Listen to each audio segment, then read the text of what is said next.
Sampai kayak gimana bicara penegakan hukumnya, sehingga rakyat merasa kehadiran Danantara atau efektivitas kebijakan tadi tidak disallocation, tidak misallocation. Pada bahasa sederhana untuk Danantara, investasi yang dilakukan oleh Danantara memang memberi manfaat seoptimal-optimalnya bagi masyarakat. Gitu. Harus juga berpikir seoptimal mungkin. Nah, di situ muncul bahwa hingga hari ini tidak ada cost benefit analysis atas Danantara, tidak ada. Yang berikutnya adalah ketika kita belum punya itu, maka pertanyaan besarnya menjadi begini.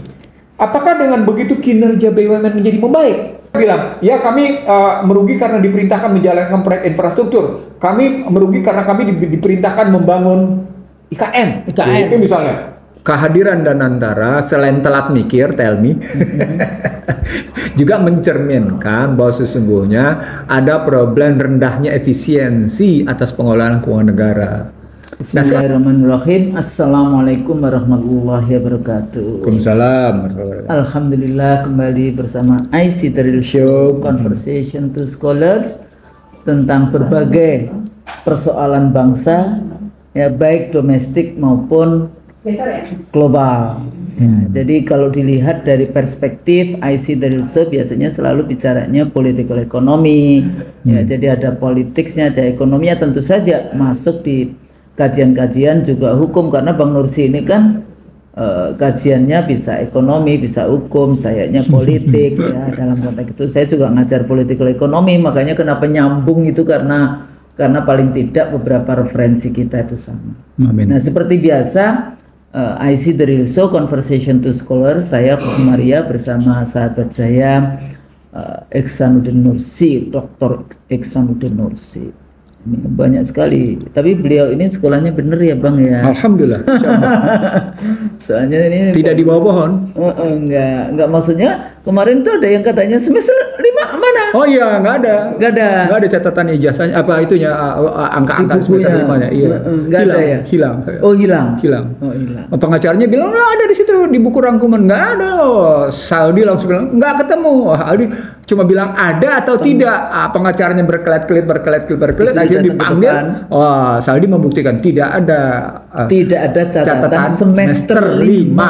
Tapi namanya ada nggak tahu ya? Nggak tahu. Saya dibahas karena cuma ada 4 semester ternyata. Tapi masya Allah kita itu sekarang kayak ditunjukkan gitulah oleh Allah satu persatu apa yang kita bicarakan 10 tahun yang lalu, 15 tahun yang lalu. Nah, salah satunya Bang, kalau kita bahas tentang kebijakan publik kayak gitu ya kan, ini saya juga sempat mengajar juga di master kebijakan publik, dan seringkali kebijakan publik itu dianggapnya itu ilmu administrasi, sehingga nggak ada unsur politiknya, makanya yang bicara misalnya dirjen, kalau di tingkat sekda dan sebagainya.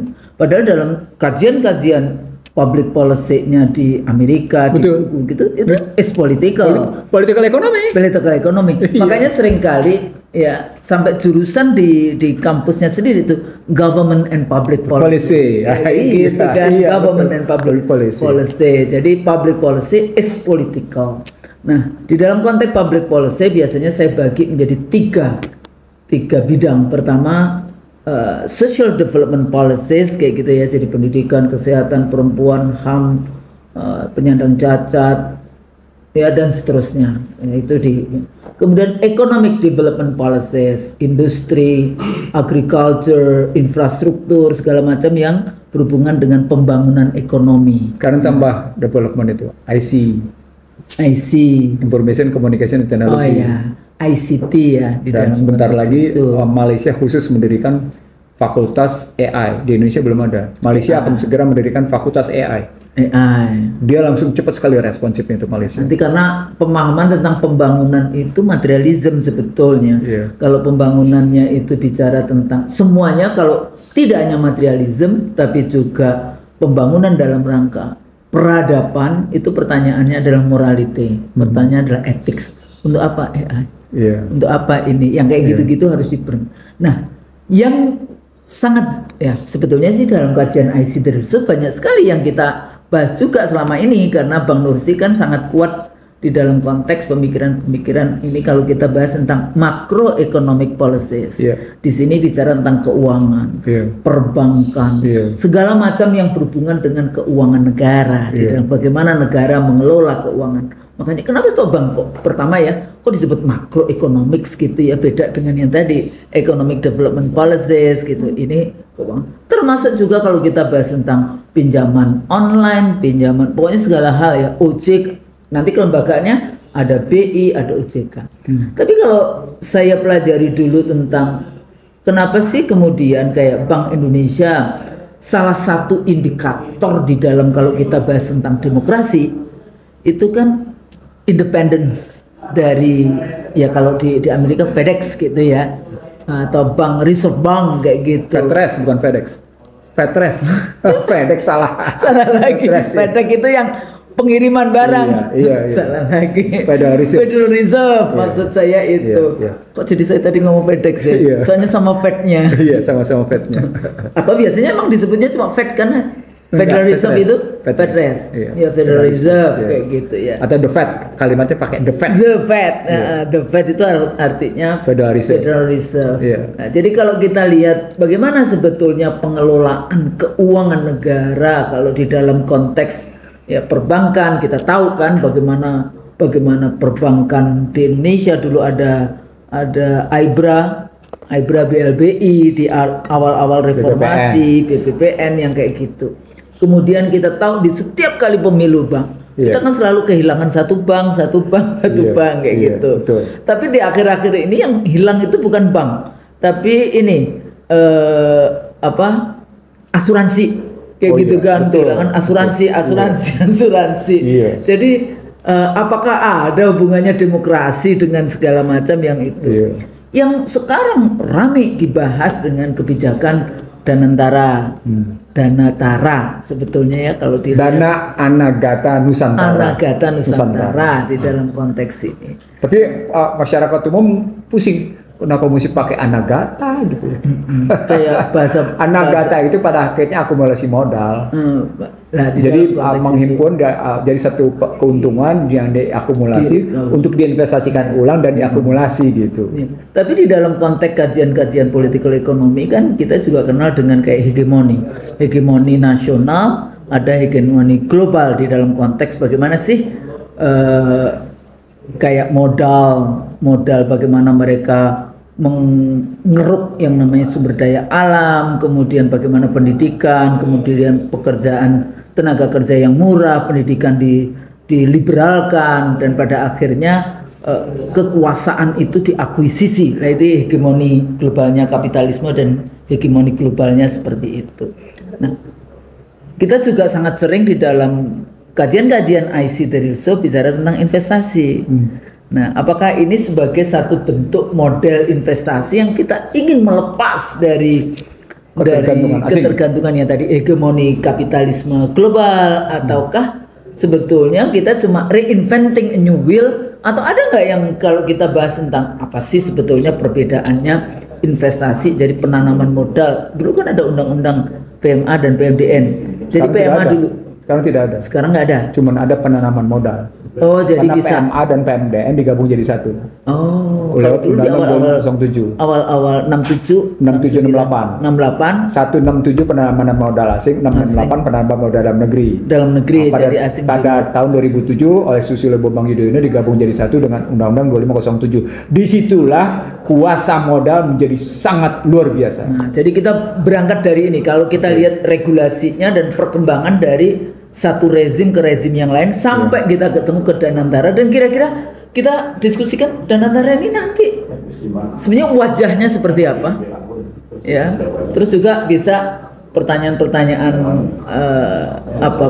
pertanyaan menggelitik saya. Abang diajak nggak sih kayak gitu di dalam konteks kita bahas Danantara gitu. Apakah ini nanti di dalam konteks model reformasi keuangan moneter ya, reformasi yang ada, atau di dalam konteks apa sebetulnya, atau di dalam konteks sebenarnya lebih tepat restrukturisasi. Tapi ini kan gaya IMF World Bank. Enggak, tergantung penerjemahan restrukturisasinya apa. Karena restrukturisasi terjemahan itu 4. Dia upaya penyelamatan, dia upaya penyehatan, dia upaya pengembangan di situ. Sekaligus di situ dia upaya merupakan pembinaan lebih lanjut. Ya, jadi kalau kita lihat dari situ, dari mulai regulasinya dan kemudian bagaimana wajah kelembagaannya sampai kemudian substansi kerjanya, sampai kan kita juga mendengar, oh ya nanti ini ada ponakannya LBP lah, apalah yang masuk menjadi apa ya, kayak bahasan-bahasan seliweran, kalau orang Jawa bilang seliweran di mana-mana, tapi kejelasannya kayaknya perlu deh kita bahas sebetulnya, apakah penting nanti aktornya ataukah substansinya seperti apa. Oke. Kita bicara makro dulu. Iya. Karena nanti Badan Pengelola Investasi ini dia berada di antara, kalau pakai bahasa hukum, tadi khususnya bicara hukum tadi istilahnya, dia berada di antara publik perdata publik. Karena nanti akan dari Badan Pengelola Investasi ini akan lahir yang namanya holding investasi. Selain ada holding pelaksana. Nah, kita bicara makronya. Kalau kita bicara makronya dulu, berarti kita bicara moneter dan fiskal. Iya. Nah, kita dekat dulu dengan moneter, baru kemudian kita masuk ke fiskal. Ya, moneter. Yang pasti moneter kita 3. Pertama, dari segi nilai tukar, dia free floating exchange rate. Free floating exchange rate. Dasarnya Undang-Undang 2499. Sehingga akibatnya seperti sekarang, nilai tukar jatuh terus-menerus. Iya. Dan nggak bisa kemudian diangkat kembali gitu. Jadi, satu nilai tukar. Yang kedua di payment system, sistem pembayaran. Ini menyangkut nanti soal local current transaction, international transaction, baik trading maupun financial. Jadi apakah kita masuk dalam perdagangan internasional ataukah masuk dalam perdagangan keuangan internasional, pasar uang internasional. Ini menggunakan payment system kita di dunia sekarang ada 3. Ada SWIFT code, gitu ya. Itu kita pernah bahas ya. Ada SWIFT code, di mana sistem pembayaran internasional diatur oleh Amerika. Nah, sekarang sejak yang namanya Black Monday 24 Agustus 2015, Cina punya sendiri, Rusia punya sendiri. Apa poinnya? Poinnya adalah pada posisi pada posisi transaksi keuangan maupun transaksi perdagangan maupun cadangan devisa maupun dalam bentuk utang, mereka sudah tinggalkan dolar, dedolarisasi. Jadi sesungguhnya payment system memang menempel dengan nilai tukar. Artinya nilai tukar menempel dengan sistem currency-nya. Nempel dia. Baru yang ketiga berkaitan dengan yang namanya pengawasan. Di sini bicaranya tentang pengaturan pengawasan perbankan, supervisory body gitu ya, regulation body di situ untuk perbankan. Nah, itu 3 biasanya. Di Amerika ini pasar modalnya diatur sendiri lewat Security Exchange Commission. Di situ nanti muncul Federal Reserve juga mengatur bagaimana nilai tukarnya, bagaimana dia punya hak situ, gitu. Mengatur tentang perbankan. Di Security Exchange Commission itu mengatur di situ berkaitan dengan peranan Federal Reserve. Nah, kita tahu tadi nilai tukar kita, currency kita berantakan kebijakannya karena kita menyerahkan total pada kekuatan pasar. Moneter kedua di payment system kita sekarang mencoba mengatasi dengan local current transaction. Namanya bilateral swap. Jadi diatasi untuk payment system, bahkan kita ikut-ikutan masuk ke BRICS walaupun sebelumnya kita mendaftar ke OECD. Ya, OECD kayaknya ya susah lah OECD. Sudah Sudah diterima. Sudah diterima. Tapi sebetulnya Indonesia kadang-kadang itu fashion. Ya enggak, maksud saya begini. Kalau Anda memang mau memainkan ekonomi politik luar negeri bebas aktif gitu ya. Sorry to say ya. Diplomasinya Indonesia buruk bukan jelek, buruk. Jadi dalam perspektif ekonomi politik luar negeri, Anda menyatakan bangga masuk ke OECD, tapi tergopoh-gopoh juga masuk ke BRICS, gimana sih? Coba buka semua model komunikasi yang dibangun ketika Anda mendaftarkan diri ke OECD, lalu kemudian tergopoh-gopoh juga Anda mendaftarkan diri ke BRICS. Coba bandingkan model komunikasinya. Ini betul-betul perilaku pejabat itu buruk di situ gitu ya. Tidak mencerminkan satu model mental yang mau mengatakan bahwa kedaulatan ekonomi kami yang kami junjung tinggi. Bahwa Indonesia menjunjung tinggi kedaulatan ekonominya, means kedaulatan keuangannya, means kedaulatan nilai tukarnya, kan gitu berpikirnya. Mestinya berpikirnya begitu dong. Iya betul. Kedaulatan ekonomi, kedaulatan keuangan, kedaulatan nilai tukar, gitu dong. Jadi jangan apakah ikut BRICS kemudian nilai tukar kita langsung 10.000? Enggak bisa. Yang saya mau bilang di balik struktur tadi gitu yang saya mau bilang, sorry to say, Boya kalau bodoh jangan merasa pinter gitu loh. sorry harus saya bilang begitu. Karena ini orang kelihatan betul mau menampakkan dirinya pinter di pasar keuangan gitu loh. Tapi sesungguhnya bodoh banget gitu. Sorry ya kalau saya bilang kayak gitu. Apa indikatornya itu tadi model komunikasi yang dia tampilkan. Ketika bangga main ke OECD tapi kemudian juga tergopoh-gopoh main ke BRICS gitu. Itu relasi antara nilai tukar dengan payment system. Yang ketiga tadi perbankan. Nah, perbankan Indonesia di bawah perintah IMF dulu dipisahkan. Ya. Berdirilah OJK. Nah, dari sini lahirlah LPS juga, lembaga penjamin simpanan. Jadi stabilitas sistem keuangan itu dipegang oleh, di sini ketemu nih stabilitas sistem keuangannya dipegang oleh 4 institusi, Menteri Keuangan, BI, OJK, LPS. Nah, mereka di sini melakukan antisipasi, mereka melakukan perekayasaan, mereka melakukan bukan sekedar mengantisipasi, itu juga mereka melakukan upaya mengatasi kalau terjadi macam-macam. Artinya dalam perspektif moneter dia diindikasikan oleh 3 untuk moneter, saling tadi 3 lembaga. Indikasinya adalah apa yang saya sebut sebagai nilai tukar, suku bunga dan inflasi. Nilai tukar, suku bunga dan inflasi. Jadi kalau kita bahas nilai tukar, dia tidak boleh terlepas dari membahas suku bunga. Kalau kita nggak bahas suku bunga, dia tidak terlepas dari inflasi. Maka ketika ada orang yang bangga, Indonesia adalah satu-satunya negara yang inflasinya rendah, itu harus ditabrakin dengan nilai tukar. Kalau nilai tukarnya jatuh, inflasi rendah, ada yang salah, gitu loh melihatnya. Apalagi inflasi rendah, dia tidak mampu mengatasi pengangguran, dia tidak mampu mengatasi kemiskinan, dia tidak mampu mengatasi Gini rasio, gitu Husnul melihatnya. Dan itu pun juga tidak angka-angka di dalam konteks betul. Jadi ada kualitatifnya. Nah, kalau teori yang saya bangun, 3 bersaudara ini, tadi 3 tuh, nilai tukar, suku bunga, inflasi. Saudaranya lagi, saudara sepupunya lagi, itu harga energi, harga energi, gitu ya, harga emas, dan harga komoditas strategis lainnya, gitu. Lihat aja bagaimana perangnya. Kalau mereka mainin nilai tukar dengan suku bunga, lihat harga energinya. Energi ini masuk apa? Semuanya. Baik yang namanya fosil maupun renewable, semua. Jadi, tapi diindikasikan sederhana 2 Husnul. Brent sama West Texas Intermediate (WTI). Jadi kalau biasanya perbedaan antara Brent sama West Texas Intermediate itu bergerak di antara 2 sampai dengan $4. Jadi kalau misalnya harga Brent $74 per barel, harga West Texas Intermediate (WTI) itu bergerak sekitar 70, 71 atau 72. Sekitar itu permainannya.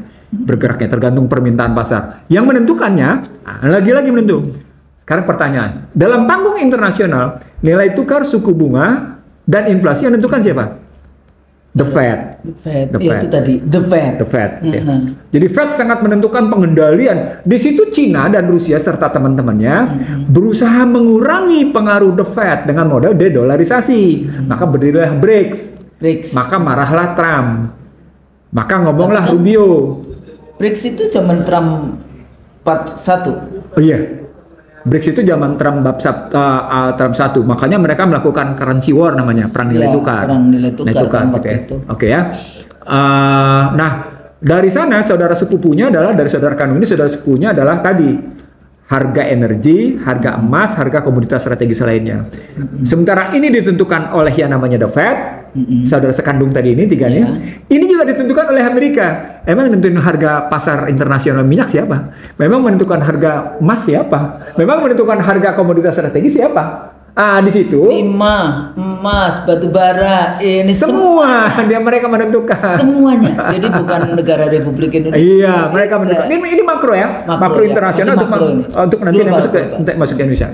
Globalnya begitu. Artinya sesungguhnya Barat sejak namanya Perang Dunia Pertama dan Perang Dunia Kedua mendominasi perekonomian lewat sistem yang dia bangun. Sistem pertama Bretton Woods, lalu kemudian yang namanya dibangun lagi lewat Marshall Plan, dibangun Plaza Accord, dan seterusnya dibangun macam-macam sampai akhirnya pada tahun 80 muncullah istilah Reagan dan Thatcher. Right.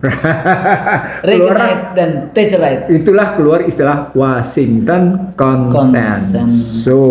Itulah neoliberal. Jadi kalau ada seorang menteri menyatakan nggak ada itu neoliberal, dia berarti kurang referensi. Atau emang nggak kuliah di bidang itu? Enggak, soalnya kan itu kan Chicago Boys sebetulnya ininya ya. Jadi bertumpuknya pembahasannya di Chicago, makanya seringkali disebut sebagai Chicago Boys. Enggak, sebelumnya memang ada Keynesian, tapi ketika Reagan sama Thatcher menerbitkan berbagai jumlahan, dia muncul neo Keynesian gitu. Nah, ini kan berkembang terus di dalam konteks liberal, jadi neoliberalisme. Slavery modern system juga berkembang terus menjadi ultra slavery system kan. Kita bahas ultra modern slavery system. Jadi beda di dalam konteks itu. Itu karena berkaitan dengan perkembangan teknologi.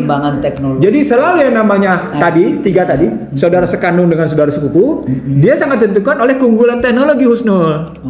Jadi ditentukan oleh yang namanya ada tiga penentunya, Husnul. Yang pertama soal sumber dayanya, gitu kan. Yang kedua soal teknologinya. Nah, yang ketiga yang menarik di sini soal bagaimana penguasaan inovasi pasar. Inovasi di pasar ini mereka macam-macam. Makanya tadinya marketing misalnya dari corporate to the mass, sekarang strategi marketing menjadi statusnya P2P, people to people, man to man. Dengan lewat itu, lewat gadget. Jadi pasar berubah strategi. Di rumah. Jadi udah nggak ini lagi tinggal itu ya. Betul. Ibu nih yang biasanya anak-anakku juga yang suka tahu tuh belanja. Ya kan? Itu kalau pasarnya biasa. Lah kalau pasar judi itu juga gitu ya. Sama. Utang, pinjol juga kayak gitu. Nah, jadi kita nggak tahu ini. Dari posisi seperti itu, dari posisi bagaimana tadi saudara sekandung dengan saudara sepupu ditentukan oleh teknologi, inovasi, kayak gitu ya posisinya, delivery sistemnya, produktivitasnya dan inovasinya. Kata kuncinya adalah sampai seberapa jauh Anda mampu mengatasi teori kita, Husnul, 7I. Ya, bagaimana modal melakukan invasi, bagaimana modal melakukan intervensi, bagaimana modal melakukan infiltrasi, bagaimana modal melakukan interferensi, bagaimana modal melakukan intimidasi, bagaimana modal melakukan indoktrinasi yang hasilnya instability. Itu 7I.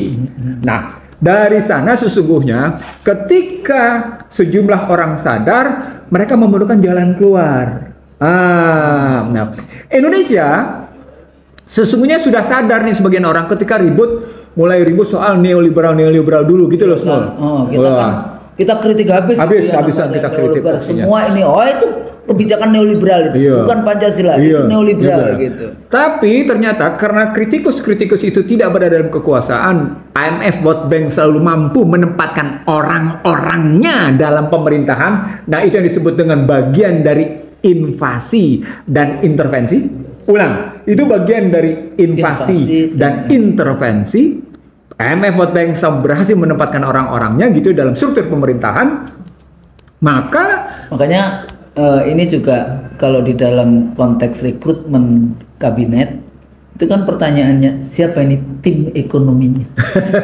Itu tadi ya.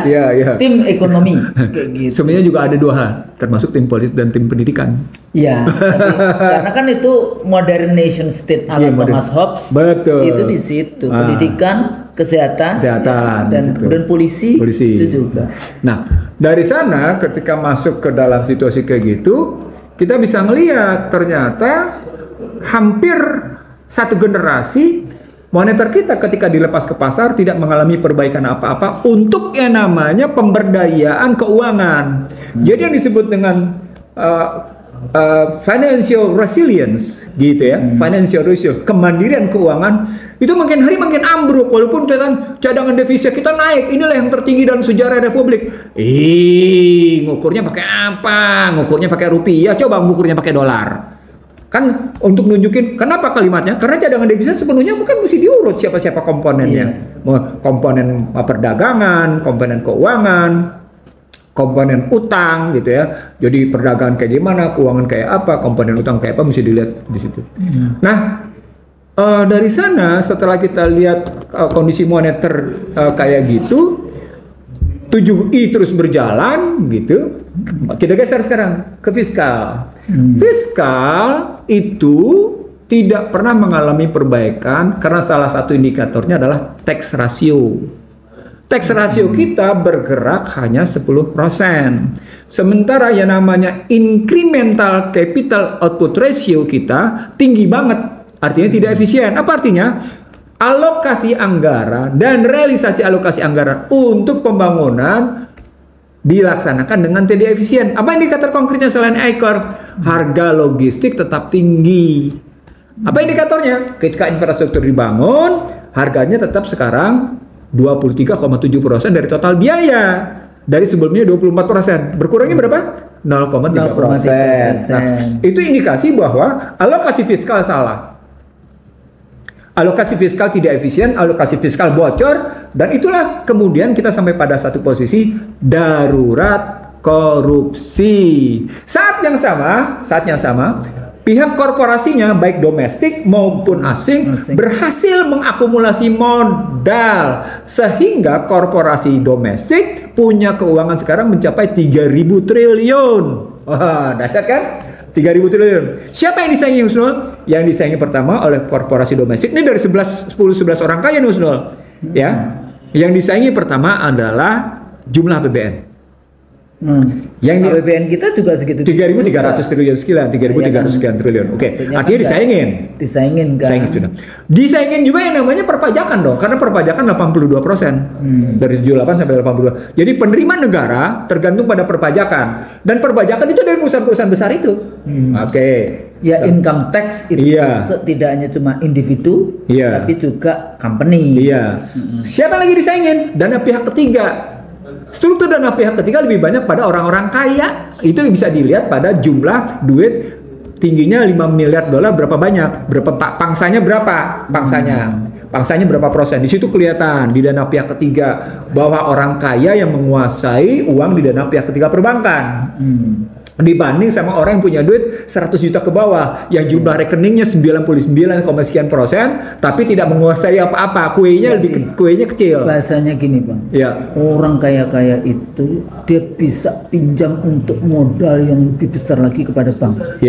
Sementara petani yang tanahnya sawahnya cuma 0,2%, 0,2 hektar tidak bisa pinjam modal di bank. Kayak gitu kan sebetulnya. Itu bahasa awamnya supaya mudah difahami yang kayak gitu. Jadi artinya dana ketiga tadi sangat menentukan gambaran. Jadi tadi kita lihat total APBN kita lihat kemudian dari dana pihak ketiga, lalu kita lihat belanja APBN, lalu kemudian kita lihat dana pihak ketiga, yang terakhir yang kelima jumlah kredit.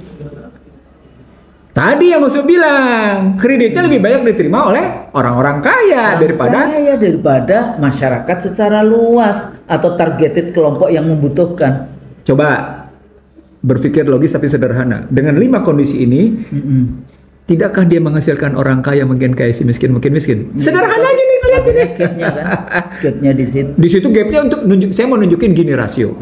Nah, saya juga mau ngomong kayak gitu. Tapi ini Bang, ini juga sangat basic biasanya. Kenapa diksi yang dipakai oleh rezim atau Kementerian Keuangan di dalam atau negara itu selalu subsidi. Sementara tadi sebetulnya Bang Nursi bicara belanja negara. Kan? Belanja negara artinya yaitu memang kebutuhan untuk delivery, artinya public services di dalam konteks ini. Kenapa kok seringkali para ekonomi itu sukanya? Karena cara pikirnya ultra neoliberal. Jadi ketika mereka merasa terbebani atas subsidi, maka mereka sesungguhnya tidak sedang menjalani budget mandatori. Konstitusional. Enggak, maksudnya bukan menggunakan Pendekatan teknologi. konstitusional. Iya, kan istilah saya tadi jelas, budget mandatory konstitusional. Nah, kalau gambarannya budget mandatory konstitusional, maka di sini menariknya, maka pemerintah punya kewajiban melakukan pembiayaan atas yang namanya kesehatan. Pemerintah punya kewajiban pada pendidikan. Pemerintah punya kewajiban untuk mengatasi pengangguran. Pemerintah punya kewajiban mengatasi kemiskinan. Pemerintah punya kewajiban untuk mengatasi infrastruktur. Iya. Itu Jelas itu. kewajiban. Iya, kewajiban. Itu di situ, apalagi kemudian tegas-tegas pasal 27 ayat 2-nya. Undang-Undang Dasar 45. Gitu ya.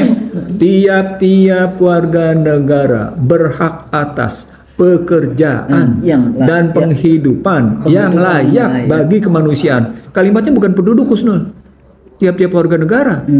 Artinya ketika negara membuka pekerjaan, membuka lapangan kerja bagi orang asing, dia sudah melanggar konstitusi. Maka kehadiran TKA sesungguhnya melanggar konstitusi. Nah, mereka benarkan lewat Undang-Undang Penanaman Modal dan Undang-Undang 38. Berarti Termasuk undang-undang itu bertentangan. pada hakikatnya bertentangan. Itu yang saya tidak mengerti ketika saya menggugat Undang-Undang 2507 di Mahkamah Konstitusi. Waktu itu saya berhadapan dengan sejumlah ekonom neoliberal. Ya, saya tidak perlu sebut siapa namanya, tapi saya bilang Undang-Undang Penanaman Modal nomor 25 tahun 2007 itu pada hakikatnya bertentangan dengan konstitusi. Saya ingat banget itu November 2007, Husnul. November 2007 di Mahkamah Konstitusi gitu ya. Nah, kalau melihatnya begitu, bahwa ada budget mandatory konstitusional mandatory gitu ya, maka harus kita lihat apakah fiskalnya berhasil mengatasi seperti itu, karena berhadapan dengan pesaingnya. Ternyata yang terjadi adalah fiskal pun memperkaya orang kaya. Kenapa? Karena tadi dia tidak mau mensubsidi, dia tidak mau membelanjakan untuk kepentingan mengatasi pendidikan. Yang padahal biasanya kalau kita bahas tentang APBN itu harus disebut belanja negara itu ya itu semua. Maka ketika Anda bicara subsidi makin besar pada LPG 3 kg, harga yang sesungguhnya adalah sesungguhnya sudah 40.000 sekian karena tidak bisa dijual dengan 22,5 gitu kan. Kita mensubsidi sudah besar-besaran. Termasuk juga BBM yang selama ini selalu bensin kayak gitu ya. Itu selama dicekokin kita itu bahwa ini adalah kamu itu disubsidi. Bahkan dengan kalimat kita membiayai untuk kita bakar katanya. Soalnya dengan membakar energi tidak ada hasilnya. Ingat nggak? Ada argumen seorang pejabat tinggi yang menyatakan kita mensubsidi untuk kita bakar. Artinya untuk mobil, untuk motor dibakar. Soalnya tidak ada hasilnya. Saya bilang dia orang logikanya. Sorry itu saya pejabat tinggi dia ngomong kayak gitu. Sementara dia tidak menyediakan mass public transportation yang baik, secara merata ya. Yang baik. Konteks itu yang baik. Gitu. Itu infrastruktur, bagian dari infrastruktur public transportation. Jadi artinya ketika terjadi miss and disallocation, gitu ya, maka sesungguhnya fiskal gagal, Husnul. Apalagi dia terbebani oleh bayar hutang yang tinggi termasuk cicilan pokok dan bunga. Ya itu yang saya juga kutip terus tuh kata Bang Nursi, berapa bunganya 500? Enggak, itu cuma bunga. Nah, ya bunganya cuma 500 sekian triliun. 576 triliun. Sementara kalau ditambah dengan pokoknya 1.000 menjadi sekitar 1.300 sekian triliun. Karena 800-an. Utang itu begitu. Dan itu kelihatan dia hampir menyita 50% udah untuk bayar utang gitu ya. Nah, artinya sesungguhnya gitu ya. Di sini kata kuncinya. APBN kita fragile and vulnerable. Gitu. Vulnerable. Dia demikian rentannya. Dia demikian rapuhnya karena ruang fiskal, mereka menyebutnya sebagai fiscal space gitu ya. Itu sempit untuk memenuhi dengan alasan tadi tidak mampu memenuhi untuk bicara tentang kemiskinan, tidak mampu bicara tentang kesehatan, tidak mampu tentang namanya pendidikan, tidak mampu bicara tentang lapangan pekerjaan, tidak mampu dalam rangka pembiayaan infrastruktur dan lain-lain. Karena tadi Anda tidak sadar. Semua dijual. Iya. So, itu nanti itu bukan belum itu nanti masuk ke dalam ketika masuk fiskal itu masuk ke dalam rezim perizinan atau rezim bagi hasil. Nah, dalam konstruksi neoliberal rezim perizinan itu makanya minerba kayak gitu, itu makanya energi juga kayak gitu, itu karenanya juga emas kayak gitu, semuanya dimasukin dalam rezim emas, semua batu bara, semua minyak, rezim perizinan. hutan. Iya, semua dalam rangka rezim perizinan. Itu mengakibatkan hak milik negara diserahkan ke tangan korporasi. Rakyat akhirnya menerima sisa-sisa belaka yang terjadi tadi, pemiskinan struktural. Oke, sudah. Dari sini muncul kesadaran. Di 2019, ini menarik nih karena saya terlibat dalam perdebatan internal di 2019. Saya punya konsep 5. Konsep saya 5 waktu itu sesungguhnya, ini saya hanya kemukakan cuma 2. Sebenarnya dalam rangka mengatasi 7I. Nah, salah satunya adalah konsep restrukturisasi aset. Konsep restrukturisasi aset ini sesungguhnya bermula dari keributan saya menolak penjualan BCA. Penjualan BCA ini didukung oleh 2 media besar di Indonesia, di Jakarta tepatnya. Sampai saya di dalam tanda petik ya. Waktu itu masih IBRA ya nih ya. Oh iya, sudah di bawah BPPN. Tapi BPPN duduk pada Menteri Keuangan. Iya. BPPN duduk pada Menteri Keuangan, BPPN duduk pada BI, pada Permenan itu gitu ya. Pada anjuran IMF dalam rangka restrukturisasi keuangan Indonesia kan, makanya IBRA disebutnya, Indonesian Banking Restructuring Agency. Nah, artinya memang dalam rangka restrukturisasi IBRA, diterjemahkan Badan Penyihatan Perbankan. That's the point, adalah restrukturisasi seolah-olah cuma soal penyelamatan atau penyihatan, tapi tidak dalam rangka pengembangan. Nih, salah di situ. Jadi kayak sebetulnya kayak gini loh, ini kebiasaan dari rezim ini ya, kayak misalnya udah tahu kebijakan tentang kenaikan pemotongan yang gas 3 kilo itu. 3 kilogram LPG. Itu kan pasti ada masalah-masalah, tapi kan nggak ada jalan keluarnya. Ini juga kayak gitu. Semua kebijakan-kebijakan. Ya mereka cuma nyelesain di hilir istilah saya. Mereka tidak kan, makanya kemudian saya gugat, terus selesai dong undang migas, kan saya bilang kayak gitu. Oke. Nah sekarang balik lagi Husnul. Kalau kita ngelihat tadi fiskalnya dis and misallocation, sehingga mandatorinya tidak mampu gagal dijalankan. Gagal dijalankan. Teknologi gagal dijalankan. Negara gagal di situ gitu ya. Lalu di 2019 kita munculkan istilah restrukturisasi. Sementara restrukturisasi pada cerita BPPN, pada cerita di era reformasi cuma sekedar penyehatan, Badan Penyihatan Perbankan. Padahal kata-kata restrukturisasi punya makna lain. Dia punya makna penghematan, dia punya makna pengembangan, gitu kan? Kan gitu, dia punya makna penataan gitu ya. Kalau itunya maknanya begitu. Maka ketika masuk di 2019, penggunaan istilah restrukturisasi aset saya bagi dalam 3 klasifikasi Husnul. Waktu itu kita bicara tentang bagaimana real aset, bagaimana potensial aset. Nah, ketika kita bicara real aset, kita bicara yang tangible dan intangible. Gitu. Yang potensial itu kita bisa bicara dalam konstruksi sekuritisasi. Artinya kalau misalnya ada cadangan emas yang terbukti, bisa kita jual tuh suratnya, terus kita bisa dapat uang. Sementara pada posisi yang real, tangible, itu yang sudah muncul, yang modalnya sudah terbentuk saat itu. Ada 4 konsep lain yang tidak saya kemukakan, tapi termasuk di dalamnya adalah soal devisa hasil ekspor. Karena ini bagian dari ceramah saya di SESPB. Apa itu? Istilah saya reformasi moneter. Jadi pada 2001-2002 sebagai dosen di SESPB, Sekolah Pimpinan Bank Indonesia, saya menyebut pentingnya melakukan reformasi moneter yang dengan tegas-tegas bahwa hasil ekspor tidak boleh ditaruh di luar. Jadi kalau sekarang baru muncul DHE, devisa hasil ekspor, mereka sudah telat 22 sampai dengan 23 tahun. Sorry nih, enggak, saya harus ngomong maybe already 25 years kayak gitu. Sorry, kan? Boleh dibuka rekaman saya ketika saya ngajar di SESPB. Di Sekolah Pimpinan Bank Indonesia gitu ya. Nah, jadi berarti ada 2, ada restrukturisasi. 3-nya saya nggak ungkapin, nggak usah. Jadi kalau kita bicara tentang restrukturisasi aset dan devisa hasil ekspor, maka kata kuncinya adalah gitu ya, profit taking. Kata kuncinya adalah making money kan? Making money secara makro itu artinya kekuatan negara melakukan investasi atas hasil yang diperoleh. Dari perputaran BUMN-nya atau dari perputaran negaranya. Konsepnya adalah bukan konsep defisit berarti dalam APBN-nya. Konsepnya adalah konsep surplus. di situ berbedanya dengan konsep neoliberal. Artinya APBN kita berpikir tentang konsep surplus, bukan konsep defisit. Tapi mereka itu bicara surplus, bicara juga bukan surplus, profit. Sampai akhirnya, oh kita rugi kalau ngasih subsidi.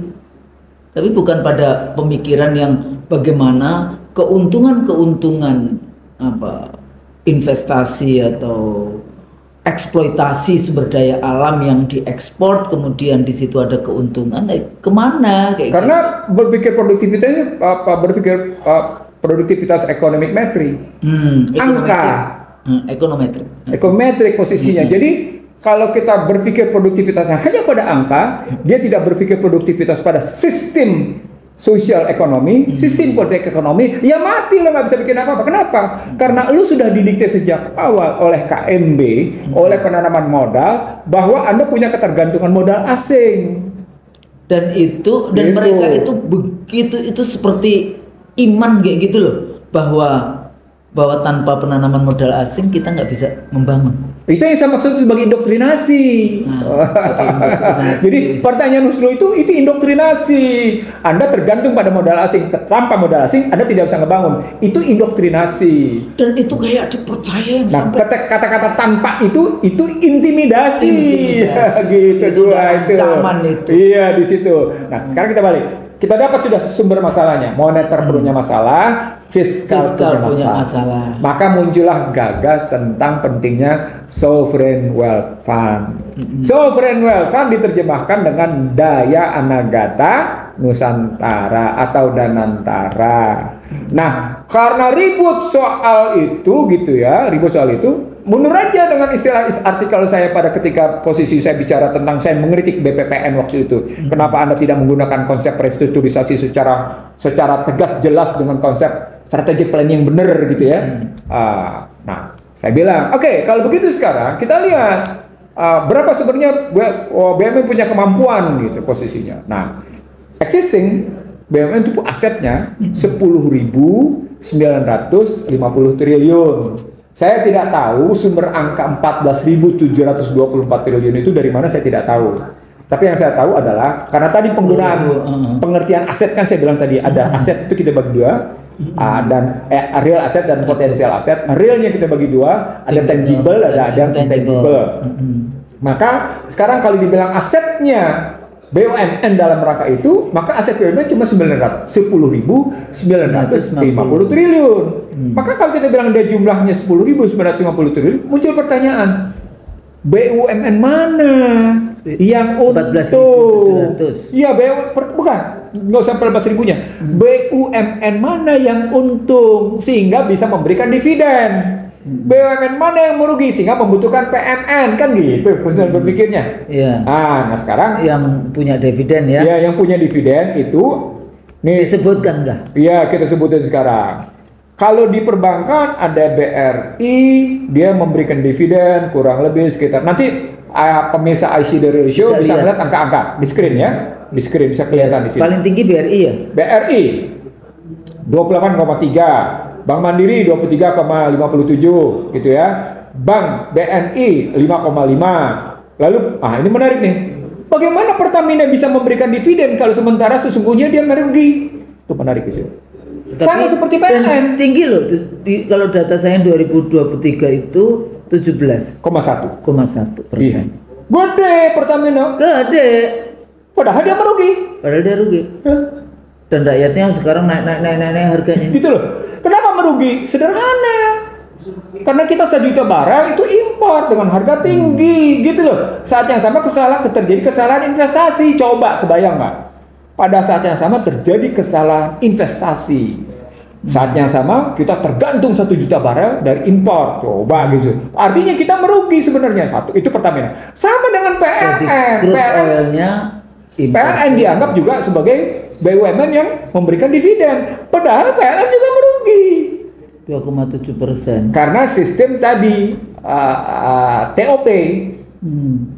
Kalau pupuk Indonesia memang untung. Tapi walaupun sebenarnya ada juga persoalan dari posisi dikorupsi dan macam-macam sampai isunya keluar soal pupuk yang macam-macam itu. Jadi ada BRI, ada Mandiri, ada BNI, ada perbankan, Pertamina, ada Telkom, ada Mind ID. Mind ID ini Bukit Asam, ya kan? Kemudian sana Asahan, lalu ada Antam, gitu loh. Lalu ada Freeport, gitu. Itu Mind ID. Emas, nikel, Iya, batu bara, semua ada di situ, gitu. kayak gitu. Tapi Karena ini di juga luar- kecil, di luar cuma Pertamina. 9,5, aneh kan? Aneh. Padahal emasnya bergunung-gunung. Iya, udah. Nikelnya katanya setiap tahun kita mendapatkan 350 triliun dari nikel. 5%, 95%-nya dikirim ke keluar. Oke, lanjut setelah itu pupuk Indonesia, lalu tadi saya bilang PLN, bagaimana dia bisa untung saya tidak ngerti pembukuannya karena pada hakikatnya dia merugi. Lalu berikutnya, nah kalau pelabuhan Indonesia memang untung. Saya pernah berada di pelabuhan, saya pernah menjadi komisaris Pelindo dan saya tahu. Walaupun juga ada korupsi, saat itu saya ngebongkar korupsi nilai tukar.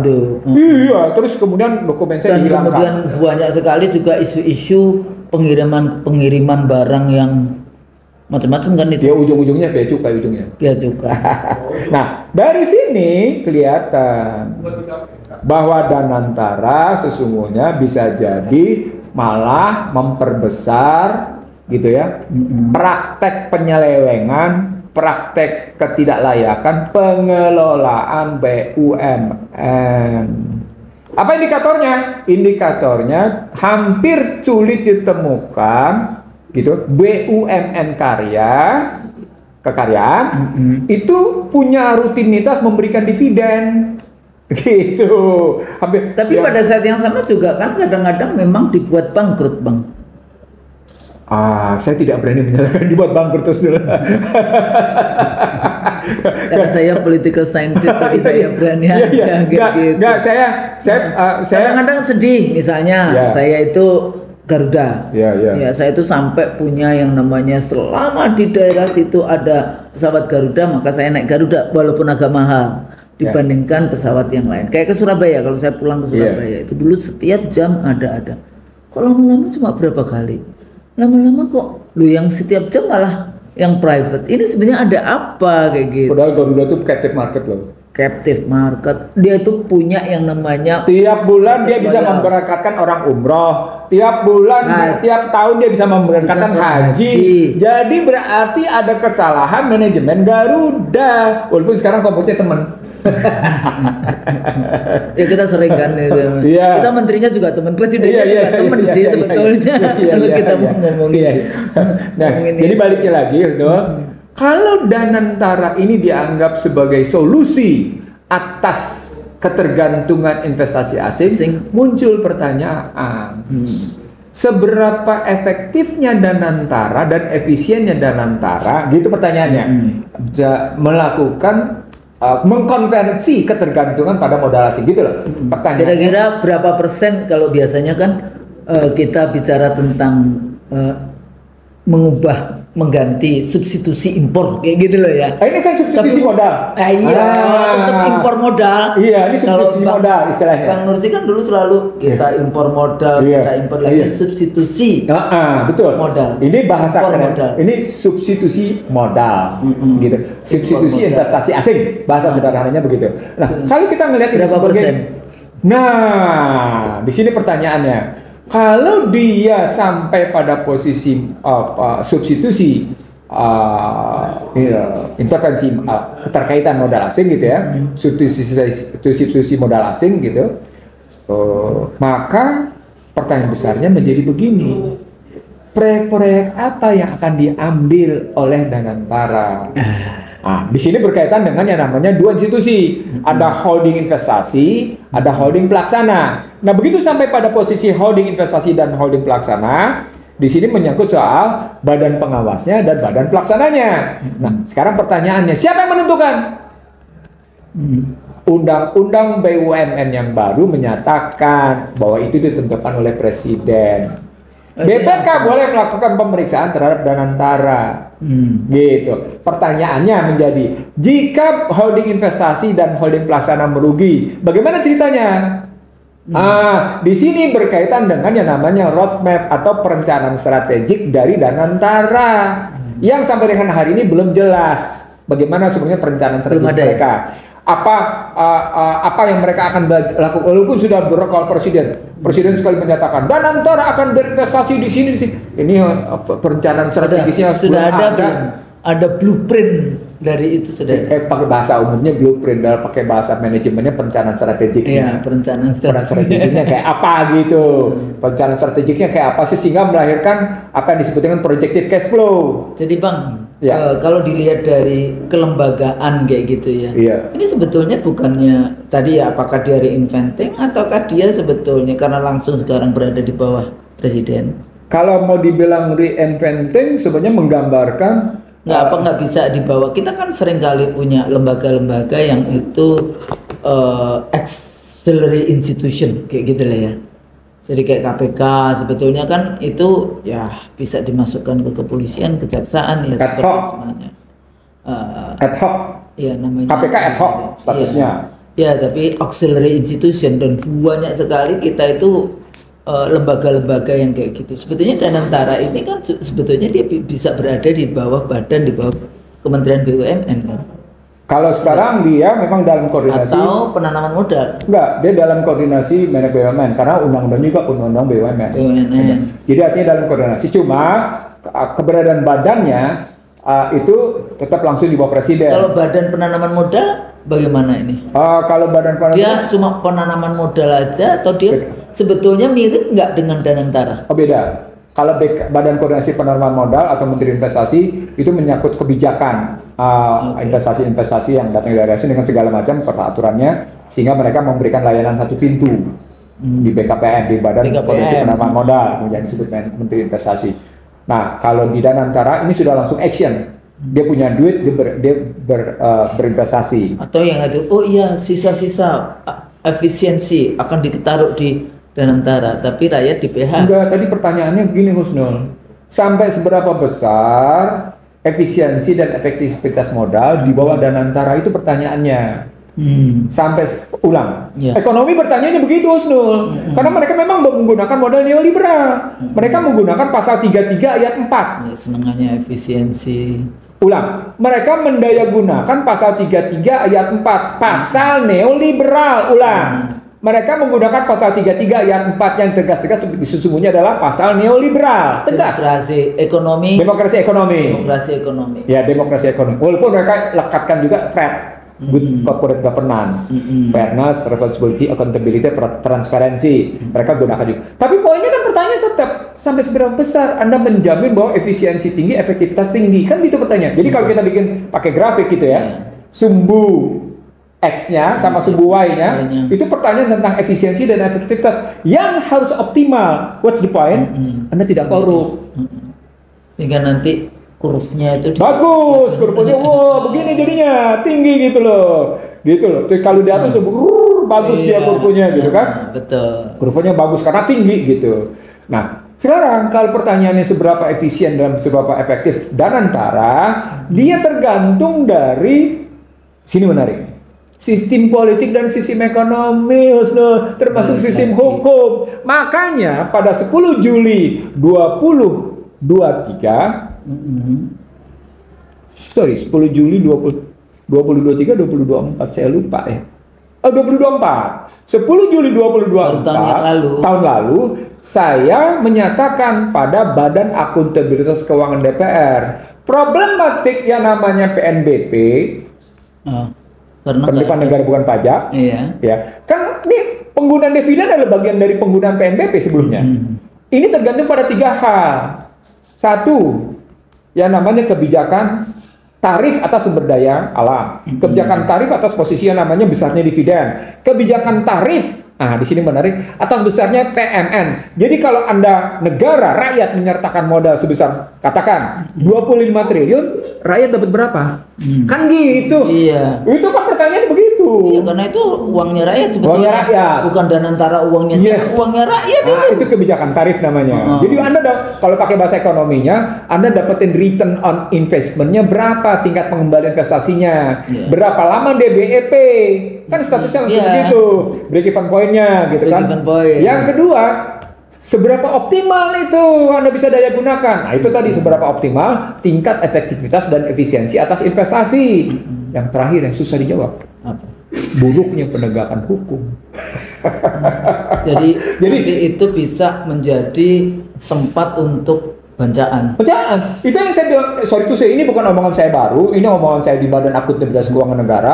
Problematik di Indonesia untuk konstruksi yang namanya seperti ini itu 3. Kebijakan tarifnya, seperti itu tadi, bagaimana ceritanya, ya kan? Yeah. Bagaimana optimalisasinya untuk bicara efisiensi dan efektivitasnya. Saya nggak bicara birokrasi ya, karena birokrasi tidak bicara efisien, birokrasi bicaranya efektivitas. Oke. Lalu yang ketiga, sampai kayak gimana bicara penegakan hukumnya, sehingga rakyat merasa kehadiran Danantara atau efektivitas kebijakan tadi tidak disallocation, tidak misallocation. Pada bahasa sederhana untuk Danantara, investasi yang dilakukan oleh Danantara memang memberi manfaat seoptimal-optimalnya bagi masyarakat. Gitu.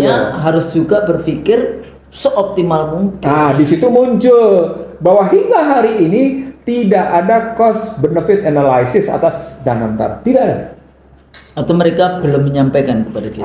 Karena memang mereka belum punya tadi blueprint istilah Husnul, belum punya namanya perencanaan strategik.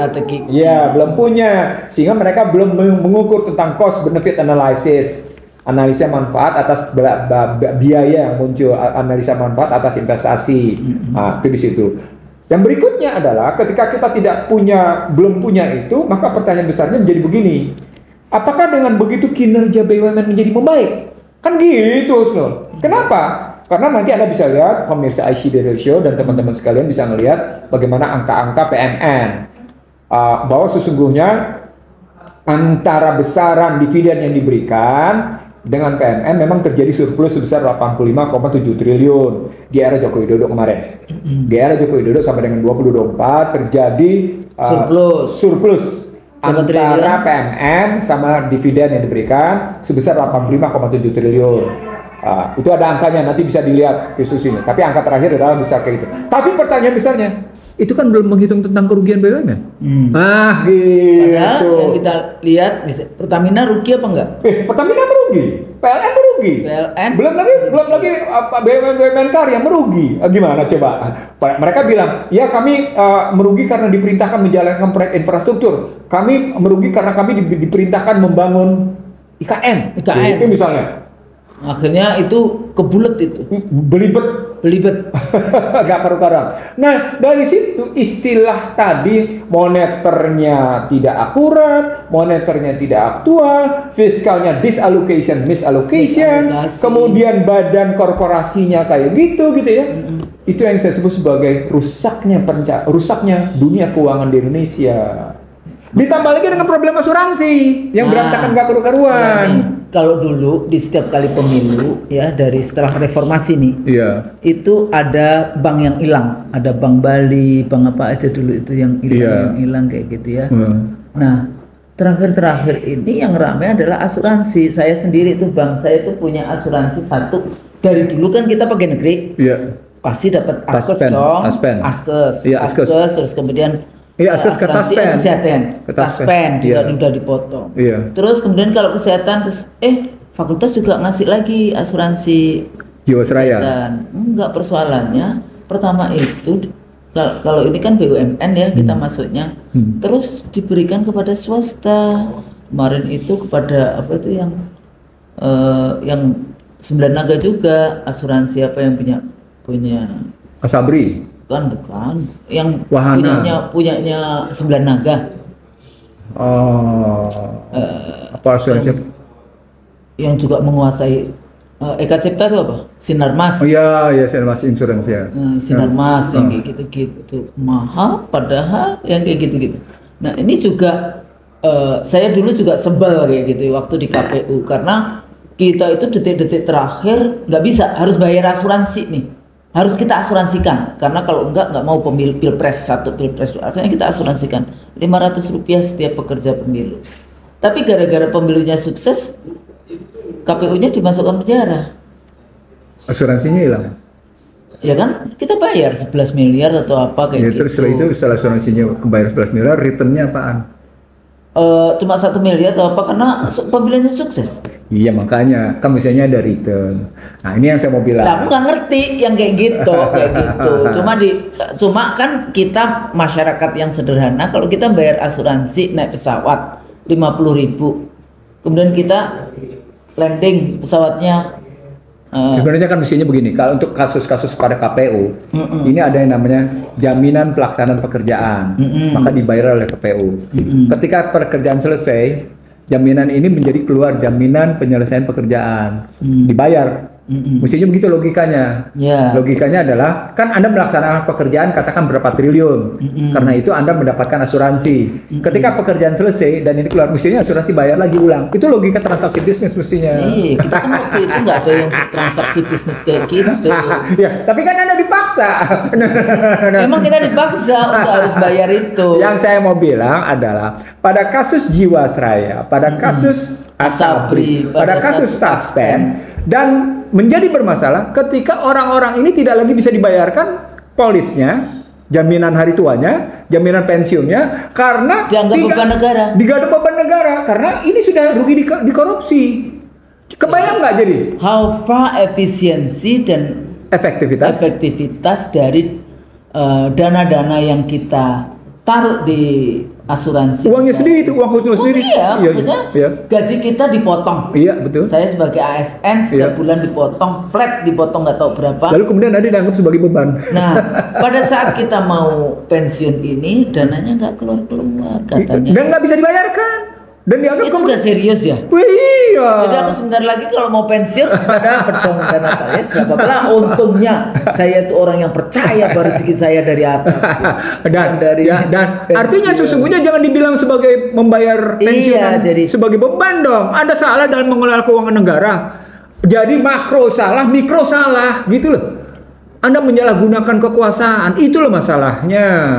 Anda tidak menjalankan pilihan diksinya itu juga. Itu tadi tidak bijaksana.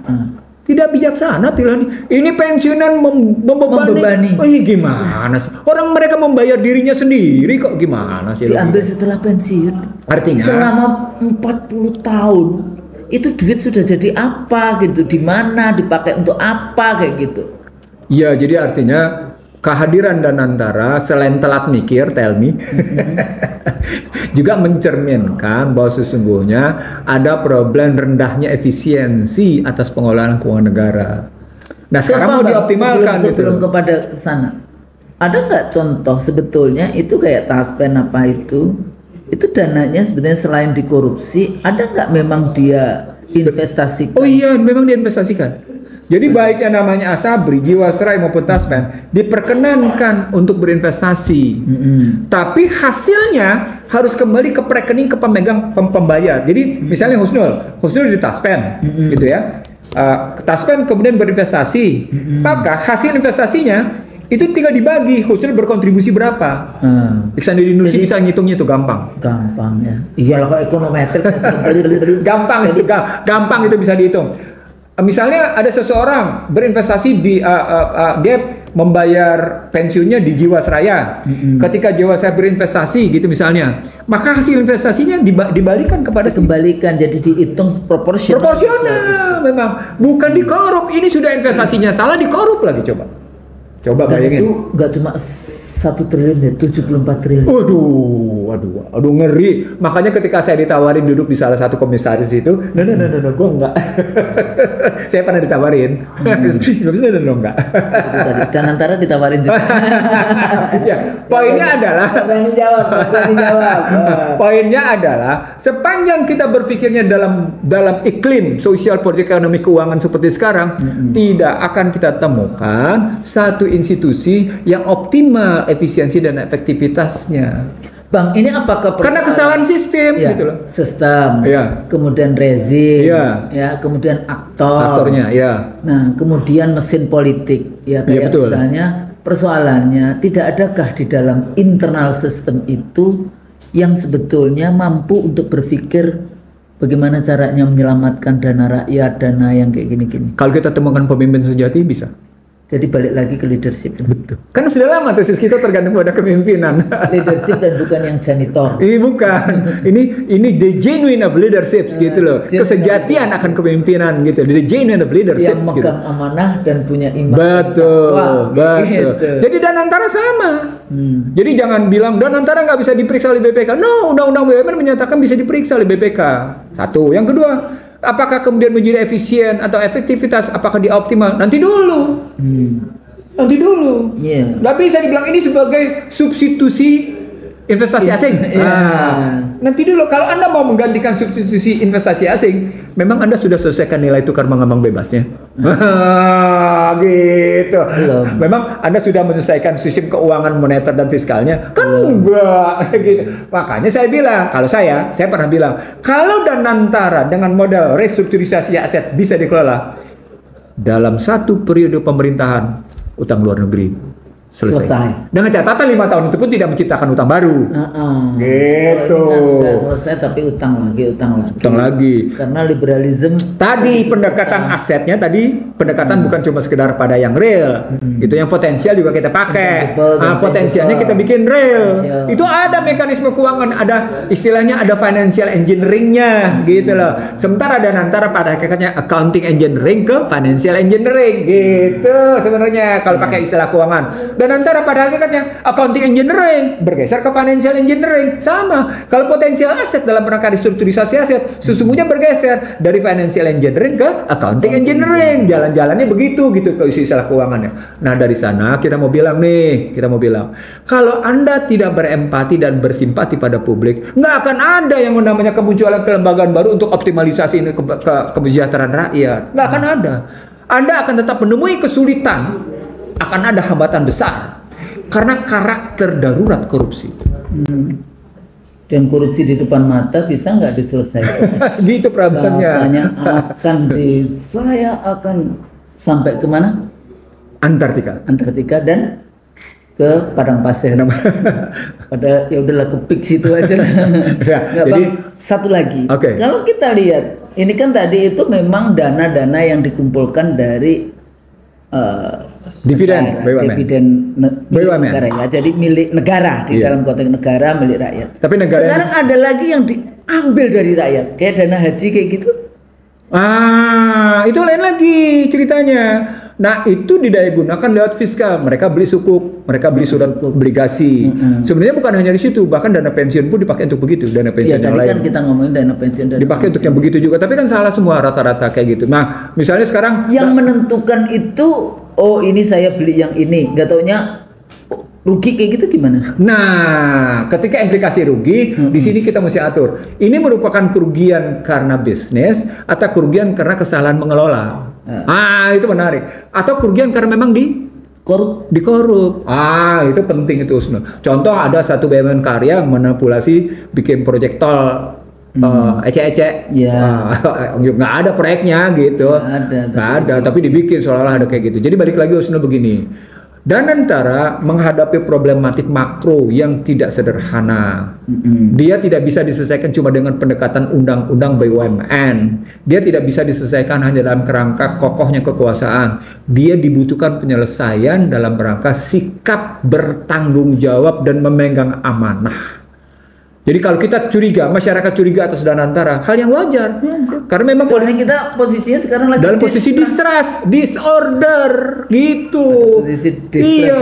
Disorder. Dia bentar lagi, makanya terus muncul tema besar, tarik dana dari bank pemerintah. Itu disobedient. Itu sudah mulai disobedient. Gitu. Jadi hati-hati nih. Langkah-langkah itu kan sudah beredar di media sosial. Tarik dana dari bank pemerintah.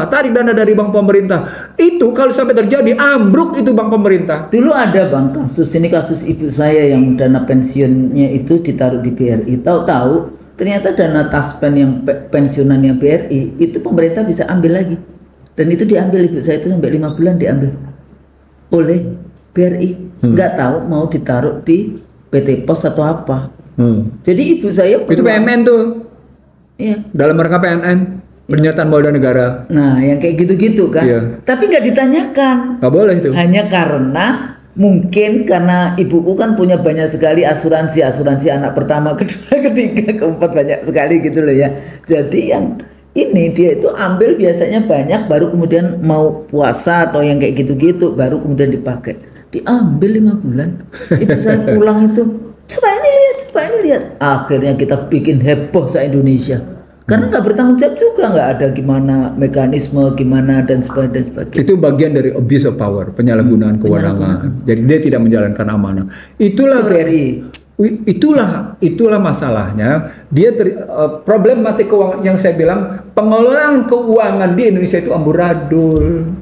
Kenapa itu loh contohnya. Karena kita kalau melihat uang tuh kayak merah, hijau kayak gitu ya. Nah, ini persoalan sikap Anda bisa. Jadi ada tesis begini, Husnul, ada tesis. Tesis itu benar. Berpangkat tidak terhormat. Iya. Ini omongan IC The Real Show sekian tahun Kapan lalu. ya kita pernah ngomong itu. Sekian tahun lalu. Jadi kayaknya harus melihat lagi itu yang tema apa. Berpangkat tidak terhormat, menjabat tidak bermartabat, beramanat tapi berkhianat. Itu problem besarnya. Saya kira gitu, Ustaz. Kayaknya itu deh, kita tutup dengan itu. Jadi itu pesan moral kita. Iya. Di dalam konteks gimana kalau semuanya ini nanti untuk anak-anak mahasiswa saya, kalau suatu saat Anda jadi pejabat, untuk teman-teman masyarakat yang sekarang berada di jabatan, ingat kayak gitu ya, hati-hati, terutama kalau kita berada di lembaga-lembaga yang ini. Padahal dulu satu lagi nih, Sri Mulyani dulu ya, itu memberikan gaji yang sangat tinggi untuk eselon 1-nya dari Kementerian Keuangan dan MA supaya tidak dikorup. Iya. Supaya tidak terjadi korupsi. Iya. Faktanya tetap aja. Enggak, maksudnya itu ada nggak kira-kira hubungan antara gajinya yang tinggi dengan korupsi? Kan nggak ada. Nggak ada. Tapi kami pernah berdebat tajam dengan teman-teman di KPK, dengan komisioner KPK tepatnya, bukan teman-teman di KPK. Saya waktu itu jadi salah satu dialog di antara mereka. Kami mendiskusikan itu, bahwa gaji tinggi itu tidak menjamin habisnya korupsi. Disebabkan karakter korupsi di level-level itu bukan korupsi karena kebutuhan, tapi korupsi karena keserakahan. Itu makanya muncul greedy. Itu makanya muncul tadi, beramanat, berpangkat tidak terhormat, berjabat tidak bermartabat, beramanat tidak khianat. Nah, gitu dia. Itu problemnya itu. Nah, itulah orang, makanya kemudian enak banget orang asing mendikte karena mereka tahu karakter kayak gini. Tinggal di ini. Tinggal suruh aja dia berkhianat, suruh aja dia tidak terhormat. Jadi dia bikinlah undang-undang menyelamatkan mereka. Undang-undangnya itu khianat. Betul, undang-undangnya khianat. Gimana coba? Gitu. Praktek juga sumber daya alam dihabisin, segelintir orang yang mendapatkan tidak bermartabat lagi itu dananya. Astagfirullah. Kayaknya memang kita harus banyak beristighfar. Mudah-mudahan ini menjadi kajian yang sangat penting untuk teman-teman yang karena saya juga dapat WA juga. Mbak, dibahas dong di IC The Real Show tentang Danantara. Padahal nggak ngomong ya. Tapi ya udah. Kita bahas ya, nanti bisa lihat bagaimana undang-undang BUMN-nya diubah sedemikian cepat kilatnya. Menarik. Tiba-tiba undang-undang BUMN diubah sedemikian rupa. Sementara ada undang-undang yang lebih mendasar, misalnya tentang migas, mereka tidak perbaiki. Lalu menarik juga dengan undang-undang perubahan undang-undang Minerba, hanya karena ingin memberikan konsesi ke perguruan tinggi. Ada aneh.